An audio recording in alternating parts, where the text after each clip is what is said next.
I'm Afshin Rattansi. We're going underground, digging up the narratives the so-called mainstream media won't give you. Coming up on the show, was Boris Johnson's G7 conference the nail in the coffin of neoliberalism, with no China or Russia presence in Cornwall and ahead of Wednesday's Putin-Biden summit in Geneva? We investigate how China sees the future of mankind and whether Western democracy is a myth. All this and more coming up in today's edition of Going Underground. But first, over the weekend, the so-called G7 countries, including the US and the UK, met in Cornwall for its annual summit that some have accused of propelling an anti-Russia, anti-China agenda. Western relations with one of the world's largest economies, China, have arguably reached a low point, particularly in the wake of accusations over a Wuhan lab leak and Uyghur genocide.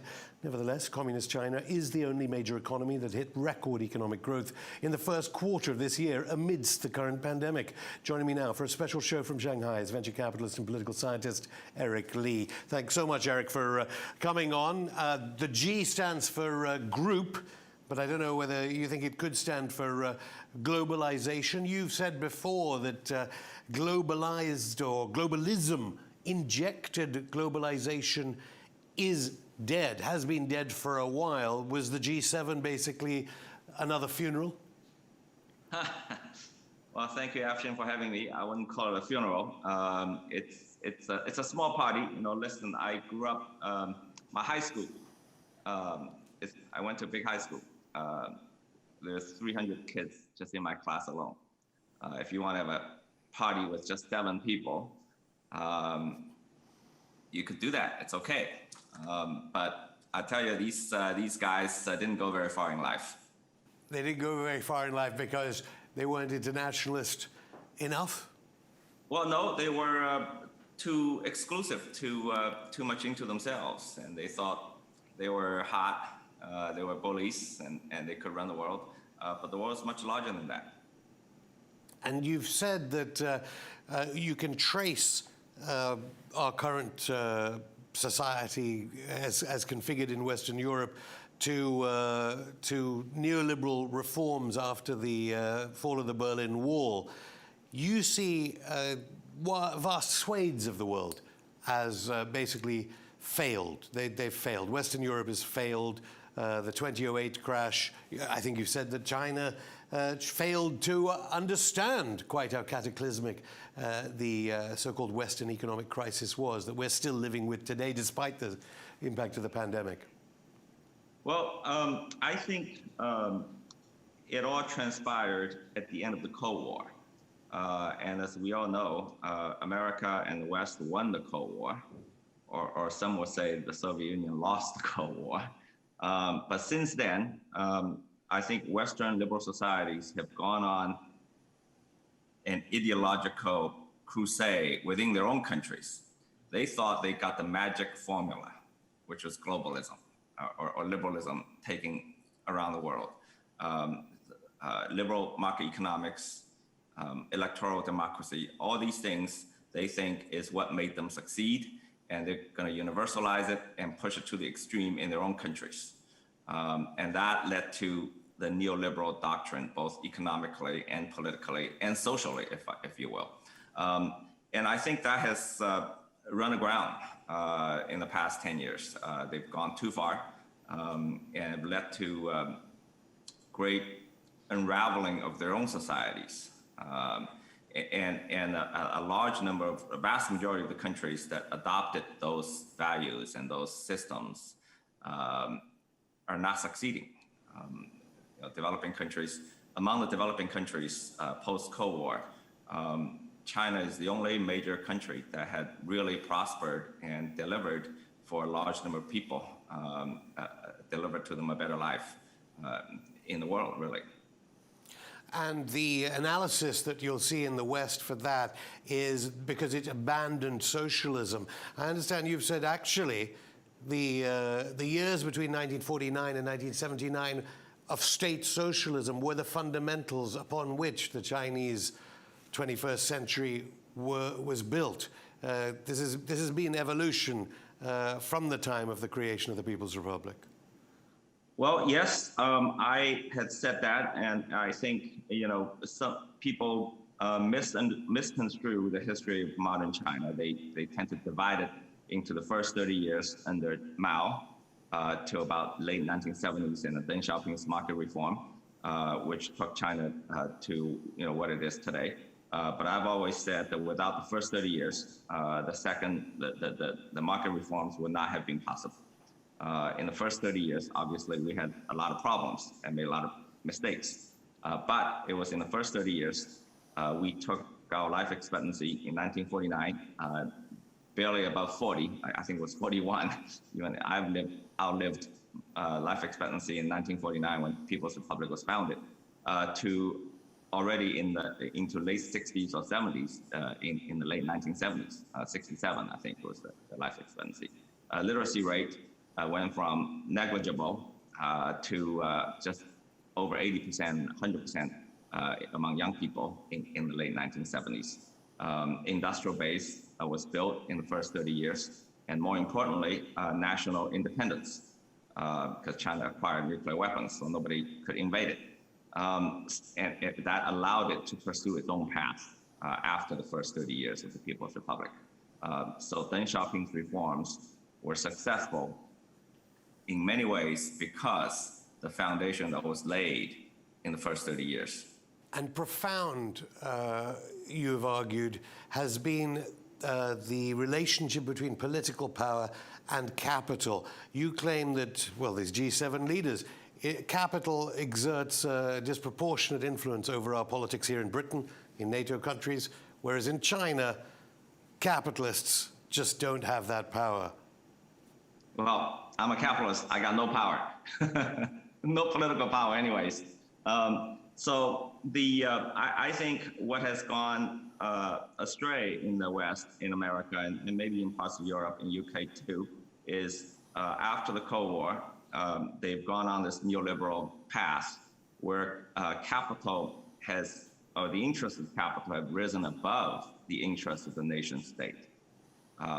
So capital began to dictate politics, and they looked after their own interests. So that's how you see the wealth gap growing in liberal societies, and it's solidifying ossification in American and Western societies.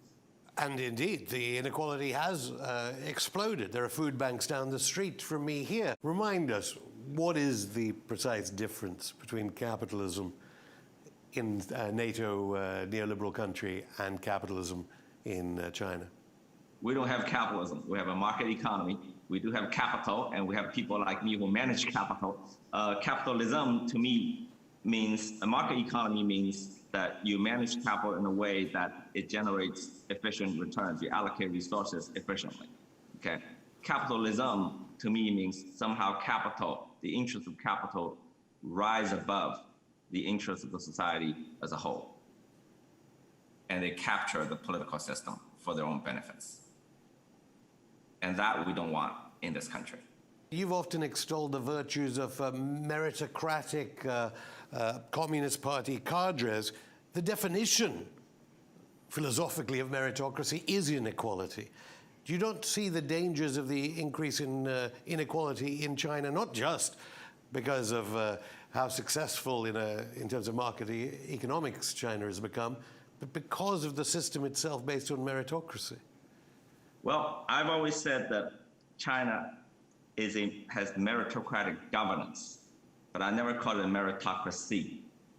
I think there's an important distinction there. Meritocratic governance means able people can rise through the ranks and become decision makers. And that's what meritocratic governance means. So you want capable people who are tested through the years. And just like a good company, you will have people that are capable, you hire them at the bottom and they prove their track record, and you give them more responsibilities. And that's how a government should work. And you see the future in China in terms of combating inequality, a return to some of the more socialist, perhaps Marxist principles that have arguably been lost? Well, yes, in the past, we've seen a great transformation of China in the last 9 to 10 years. I think the paradigm shift occurred in 2012 with the 18th Party Congress. And China had shifted from the 30 or 40 years prior to that, which was the headlong pursuit of economic growth at whatever the cost, actually. And we're shifting away from that and towards what's called more balanced growth or more balanced development, which really means a common prosperity, so a more equitable society. So there were a lot of side effects of market economics that we had pursued for decades. Inequality is one of them. Environmental degradation is another, and corruption was another. So all these issues needed to be addressed, and I think there's been a great transformation within Chinese society and China's self-perception and the national aspiration of the Chinese people. In my generation, especially among the young people, in my generation, we were primarily concerned about China being poor and lacking development. But if you asked younger generation, those who were born post-1990 and post-2000, there are 300-400 million of them, by the way. Of course, they want economic opportunities, but their primary concerns are about inequality and sustainability for the future. So if you're a viewer in a NATO country watching this interview, you're going to be thinking, hang on a minute, China is responsible for genocide. Every other day we hear about this alleged genocide in Xinjiang, and arguably connected to China's lack of interventionism, given it's Afghanistan that Chinese officials now talk about. And you have no free press. And you're not allowed, the Chinese people, this 400 million young people, they're not allowed to understand the history of civilizations from all different points of view. What sort of society is that?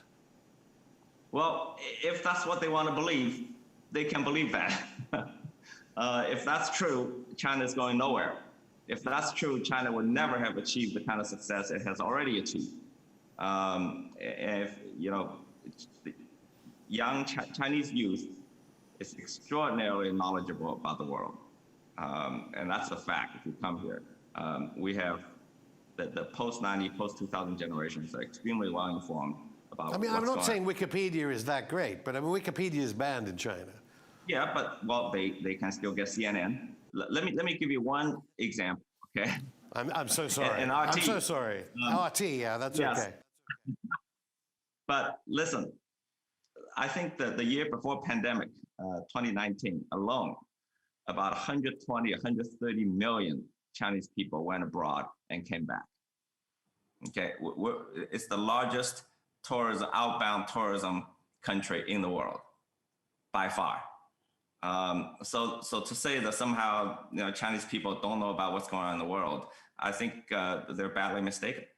Eric, I'll stop you there. More from the leading Chinese venture capitalist and political scientist after this break.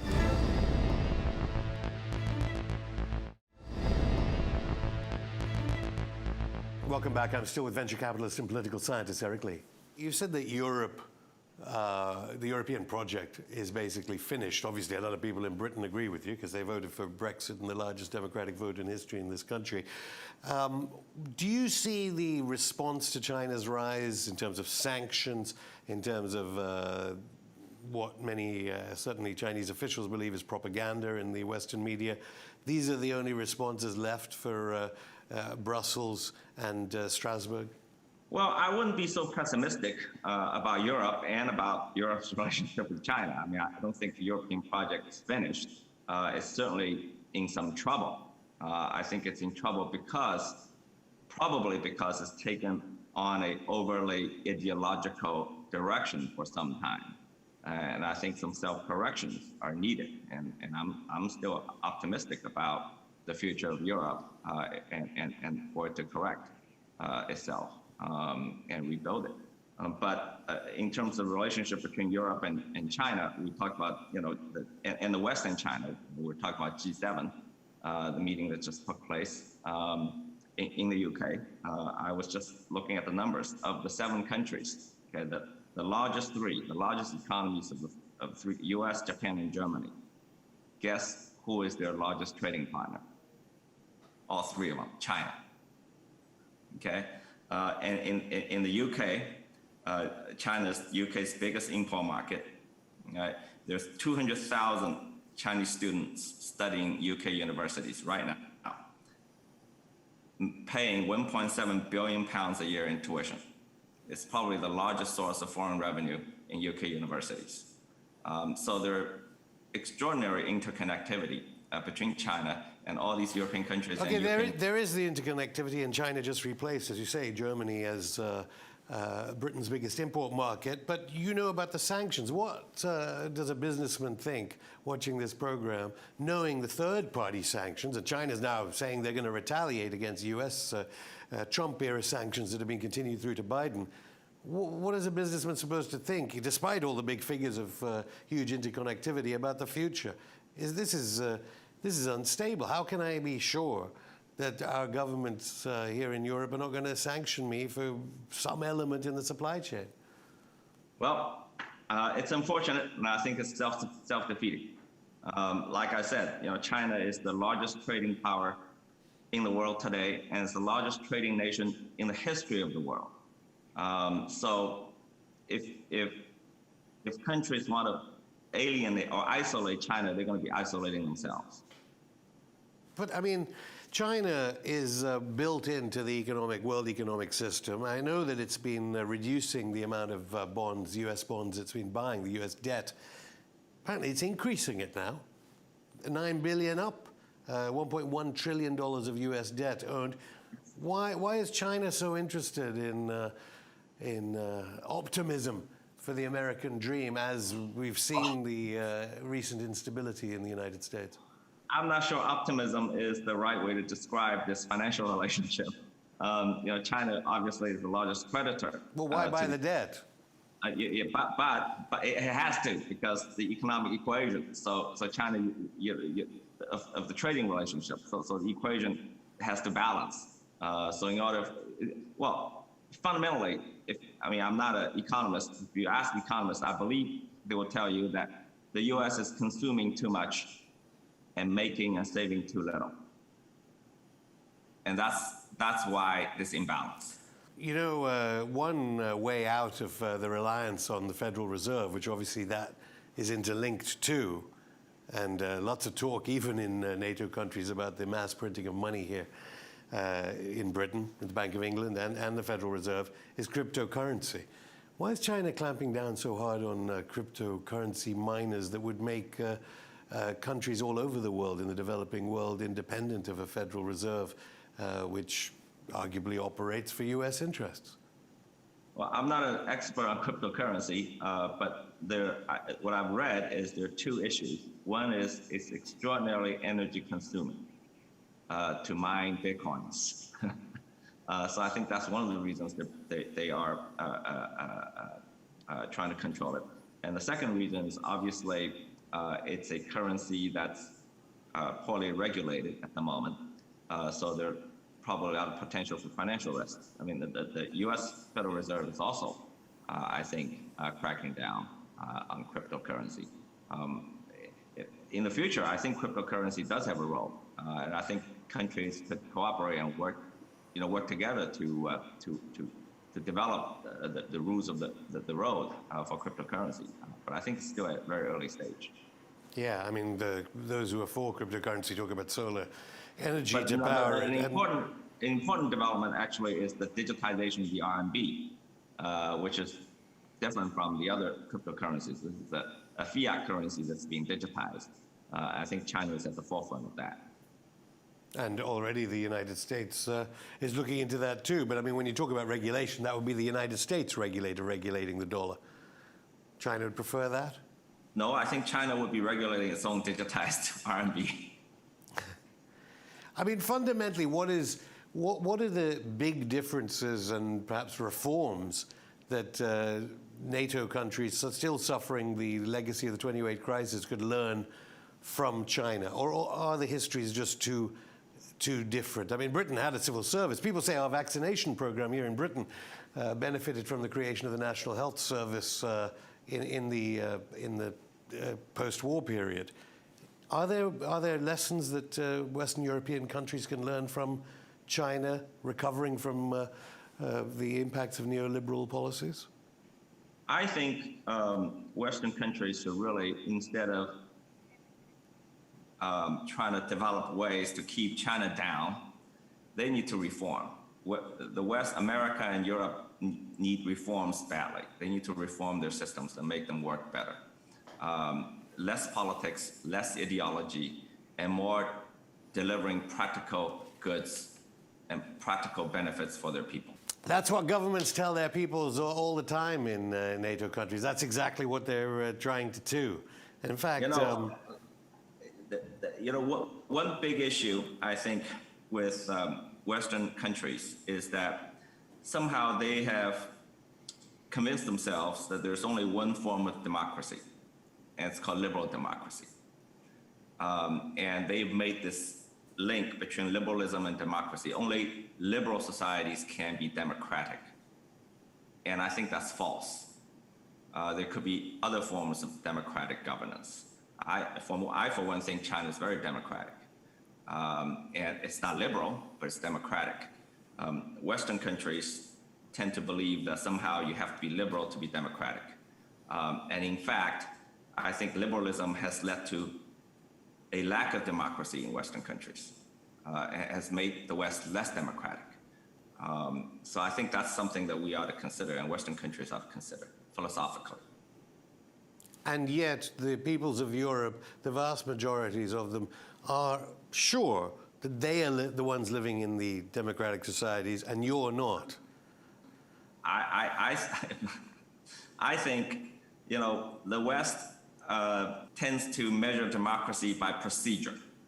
Okay, and that's what liberalism is. It's about procedures. So if you follow these procedures correctly or follow these institutions correctly, you're by definition democratic. Even if you're starving to death, you're democratic. I think for the Chinese, at least for me, I think democracy ought to be measured by outcome, by results. So if you're delivering a better life for a large number of people, for a vast majority of your own people, of course you're democratic. If you're not delivering, how democratic are you? I mean, some may be asking, as we hear the rules-based international order being recited here by our politicians all the time, that NATO is losing patience with China. Boris Johnson has sent the biggest warship in the Royal Navy towards China's maritime borders. China has allowed 400 bases encircle your country. And obviously companies, big companies, Huawei, obviously banned from the 5G infrastructure of this country. It's as if the talk is being ratcheted up multiply, and the Communist Party of China is trying its best, talking a bit more. The wolf diplomacy, I don't know whether Xi Jinping is against it now, the wolf diplomacy. But it's as if it doesn't realize how encircled and how isolated it is in the world, despite all the interconnectivity, isolated militarily, under siege.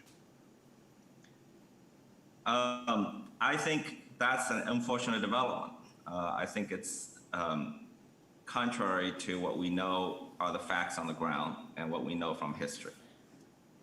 So I've always said that China, 20, 30 years ago, the Chinese put forth this idea called peaceful rise. They wanted to rise peacefully, right? And at the time, a lot of people thought that, that was not credible, and very few people believed it. But looking back, I think peaceful rise has already happened. We went from a poor agrarian country to the great industrial powerhouse that China is today in merely 2 generations. Okay, second largest economy and the largest economy by purchasing power parity. Yet, China hasn't invaded a single country, not a single shot fired. And that's unprecedented in human history. If you review, survey history, the rise of every great power, from the Athenian Empire to the Roman Empire, from the British Empire to America's manifest destiny, to the rise of modern Japan, modern Germany, almost all of them, actually all of them, were accompanied by great bloodshed, colonization of entire continents, killing off and enslavement of entire populations, invasions, wars, all of them.